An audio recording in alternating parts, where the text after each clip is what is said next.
Bonjour. Billy est toujours malade. Son père pense qu'elle est atteinte d'une maladie mystique. Il a traduit devant la cour afin qu'on sanctionne ses génies. Silence! Silence dans la salle! L'accusé Billet demanda la barre.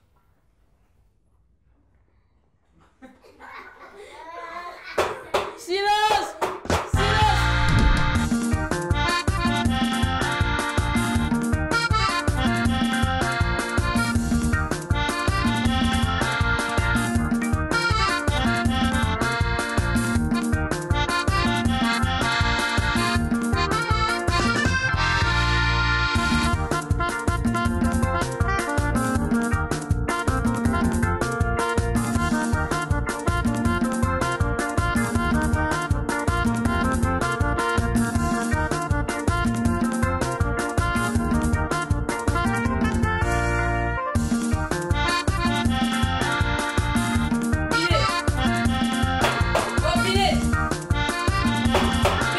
Excusez-moi, votre honneur.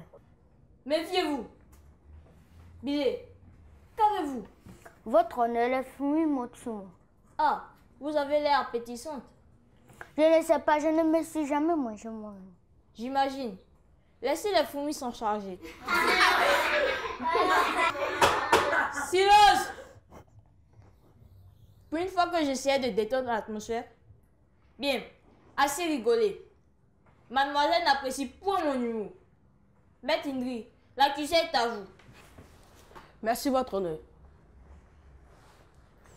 Billet, vous allez bien? Non, maître. Qu'avez-vous? La fourmi me dévore. Silence! Silence! Et où sont les fourmis? Sur tout le corps. Où vont-elles? Votre honneur, s'il vous plaît, on ne va pas se passer de la consultation du médecin, s'il vous plaît.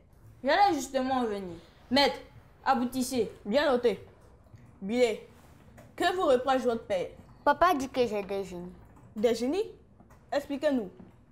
Il dit que chaque soir, je dors bien portante. Au réveil, je me retrouve malade avec mes amis les fourmis. Mais quel genre de maladie avez-vous au réveil? Au réveil, j'ai mal à la dent et au ventre. Et qu'a dit le médecin? Rien du tout, on n'est pas allé le voir. Papa a affirmé que vous avez des génies. Oui, il dit qu'il me donne à manger le soir. Et c'est pour ça qu'au réveil, j'ai mal à la dent et au ventre. Votre honneur, quel est ce folklore?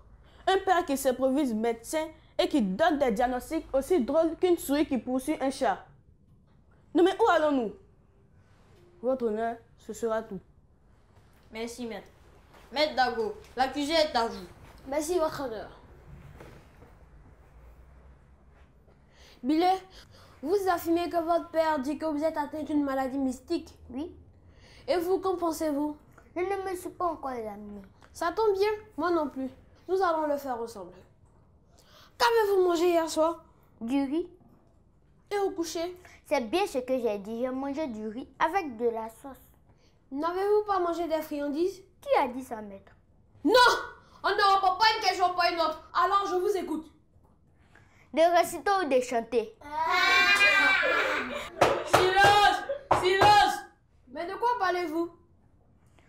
Quand maître dit en classe, nous t'écoutons, c'est que c'est le moment de chanter ou de réciter un poème. D'accord. Mais là, je ressemble à votre maîtresse? Non, Alors, arrêtez de vous foutre de moi et répondez-moi. j'ai mangé des bonbons. Votre honneur, aucun mysticisme. Juste des cachotteries. Manger des friandises au coucher, s'attendre à avoir une bonne santé au niveau des dents et du ventre est une immense utopie. Ce sera tout pour moi. Mais maître, vous voulez pas interroger le plaignant? Non, votre honneur. Pour moi, c'est suffisamment clair. L'accusé a avoué son forfait. Billet, regagnez votre place. Faites venir Monsieur Bonny. Monsieur Bonnier demanda la barre.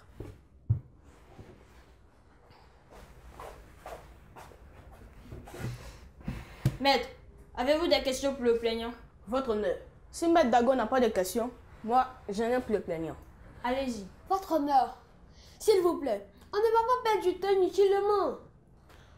Laissez-moi l'honneur de juger. Chien maître. Silence! Continuons.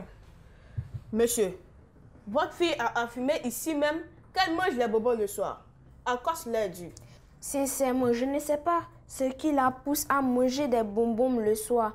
Elle a un plat suffisamment consistant et à son goût au dîner. Mais où trouve-t-elle des bonbons? Et avec quel argent elle les achète? Bon, quand je rentre du travail, j'ai toujours des friandises dans mon sac pour les enfants. Mais ce n'est pas à manger au coucher. Voici qui est clair. Ma cliente ne cache pas les friandises sous son oreiller pour les manger le soir. Non, elle les reçoit des mains de son père. Mais je ne les lui donne pas avec une ordonnance sur laquelle est marqué à manger avant de dormir, non? Mais monsieur, en tant que père, vous avez le devoir de contrôler son alimentation et de limiter les dérives. Votre honneur, ce sera tout. Monsieur Bonny, regagnez votre place.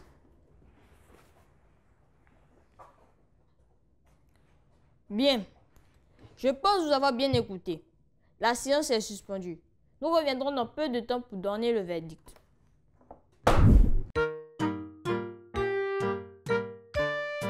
L'actualité. Hello chers amis et bienvenue dans votre rubrique Exploration. Aujourd'hui, nous parlerons d'un jeu nommé Catégorie. Catégorie. Même chose. Citons. On va citer les noms. Comme ils sont beaucoup, on va les citer.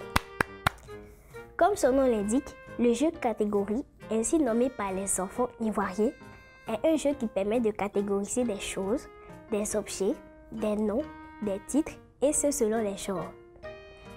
Le nombre ou d'autres spécificités intégrées dans le jeu par les joueurs, tout en chantant et en effectuant des tapes de la main de haut en bas. Les règles du jeu étant de ne pas bégayer en catégorisant tout. Aussi ne faut-il pas repérer les mots déjà dits par l'un ou l'autre des joueurs. Catégorie est donc un jeu instructif. Pour y participer, il faut avoir au minimum 2 joueurs ou plus. Pour une partie comportant plus de 2 joueurs, ceux-ci doivent être placés de sorte à former un cercle, une chaîne. Si l'on n'a que 2 joueurs, ils doivent se faire face. Ce jeu permet de travailler la concentration, la capacité de rétention et la culture générale des enfants. Alors, on s'y met? Merci de nous avoir suivis. Au revoir et à bientôt. Manger un bonbon en petite quantité ne présente aucun danger. En consommer en grande quantité peut avoir des conséquences graves comme l'obésité, le diabète ou les troubles intestinaux. De plus, consommer avant le coucher où on n'a pas eu l'occasion de faire du sport pour brûler les calories est d'autant plus dangereux. Billet, veuillez vous lever. Je condamne donc Billet coupable des faits et accusations qui lui sont reprochés. Désormais, les friandises, c'est fini.